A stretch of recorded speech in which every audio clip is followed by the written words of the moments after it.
Today, Canon announced two brand new cameras entering its lineup, the XC10 and the C300 Mark II. Now, I'm not going to talk about the Mark II in this video. I made another video giving my first impression, so if you're curious what I think about the C300 Mark II, check out that video. But for now, I'm going to be talking about the XC10, this little tiny 4K professional camcorder. And like I said in the C300 video, the first thing that probably jumps right off the page is the price point, $2,500. Okay, that's not bad. That's certainly a reasonable price for, you know, independent consumer, prosumer, just a professional who wants to have their own camera. That's certainly a reasonable price. But let's see what you get for that price. A 1-inch CMOS sensor. Okay, we're already off on the wrong foot. A 1-inch sensor is not what professionals want. Some professionals certainly maybe, but when you're talking about a sensor size that is smaller than micro four thirds, smaller than super 35, smaller, much smaller than full frame, you're talking about point and shoot territory. People who go to Best Buy and they're like, oh, I want that shallow depth of field, and there's the little consumer compact camera on the shelf, and they say, oh, this one has a bigger sensor. This one's got a big sensor for a compact 1-inch. Well, 1-inch isn't big for a professional camcorder. So that's already a dislike right off the bat. But then we got 4K. Okay, that's great. 4K, 30 frames a second. All right, 23. Nice to see that they're offering that, 24 frames a second.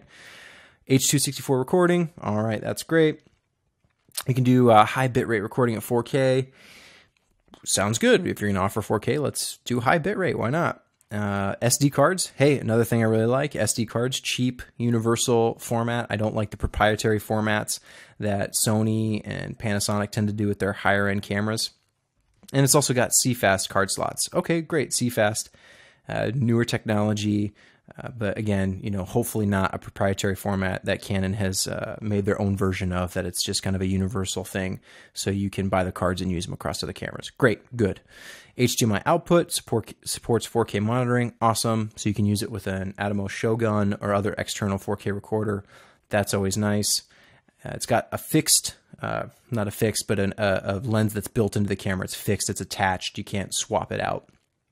With a 10x zoom, which is a roughly 9 to 89 millimeter focal length. Okay, that's good. Aperture 2.8 to 5.6, not the greatest. Could be worse, but that's really not anything to get too excited about. And ISO range, I kind of just ignore, because even though it says it goes up to 20,000, I'm pretty certain with a 1-inch sensor that's not going to be usable. You're probably looking at maybe 100 to maybe 3200 ISO. But I wouldn't get too excited about this high-end range. This certainly is not going to be in the same league as the A7S or anything like that.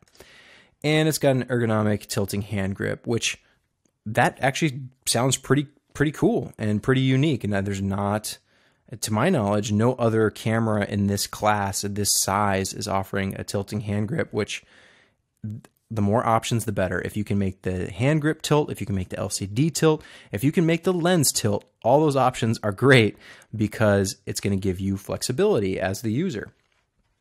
But again, $2,500, is it really worth $2,500 for all these features? Well, there's the GH4, which is an interchangeable lens camera that does 4K and a lot of stuff, much larger sensor in that. But let's look at something else that's more equally matched, that's kind of made with the same specs, maybe something that has a lens attached, built in, not interchangeable. Well, oddly enough, Panasonic makes one of those. It's the Panasonic LX100, and this is a 4/3 inch sensor, so bigger than the 1-inch sensor in the XC10. It's got what is this? A 1.7 to 2.8 lens? Well, that's certainly better than the 2.8 to 5.6 lens on the XC10. What else do we got here? Not a whole lot here. Let's go check out the specs down here. We've got, all right, ISO, like I said, who cares, whatever.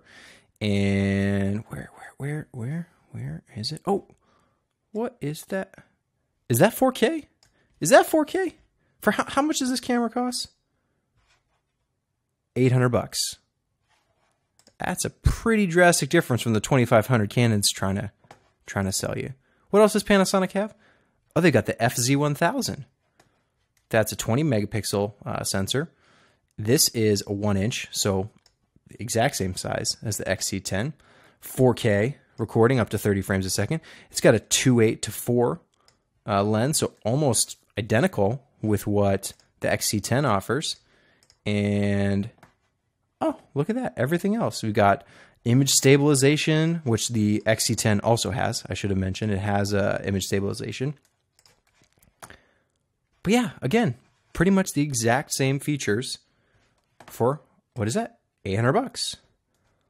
And yeah, this is discounted, right? When it came out at 900, same thing with the LX100, 900. But that is radically different from the XC10, 2500. So are you paying, what are you paying for? The name? And you know, there's a lot to a camera. It's not just about the specs on the page, the printout. It's about what the image looks like, what it feels like. But based on this alone, and looking at those two price points, you really have to wonder what you're being charged for. Because that image better look at least twice as good.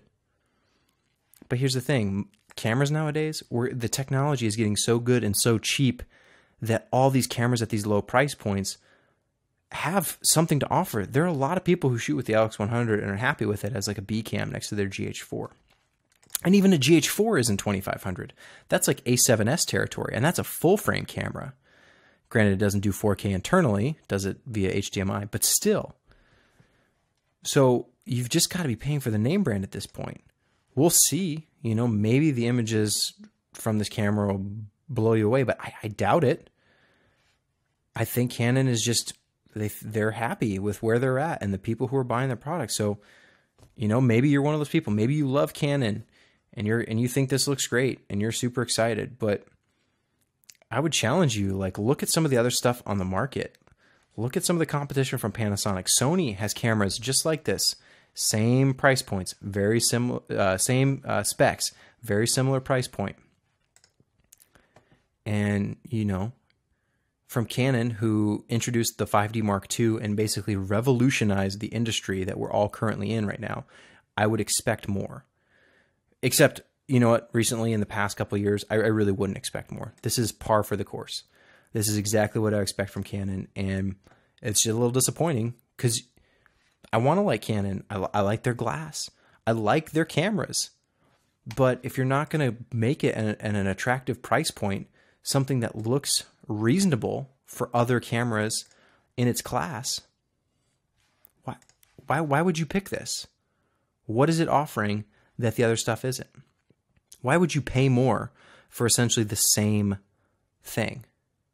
Just for the name brand? I don't know. Maybe I'm missing something. Let me know. Maybe this camera looks amazing to you and you want it because of some unknown reason that I'm not seeing. Please fill me in, because if it is really that great, shoot, yeah, I'll spend $2,500 to have it if it really is that awesome. But there's nothing here that's selling me. So let me know.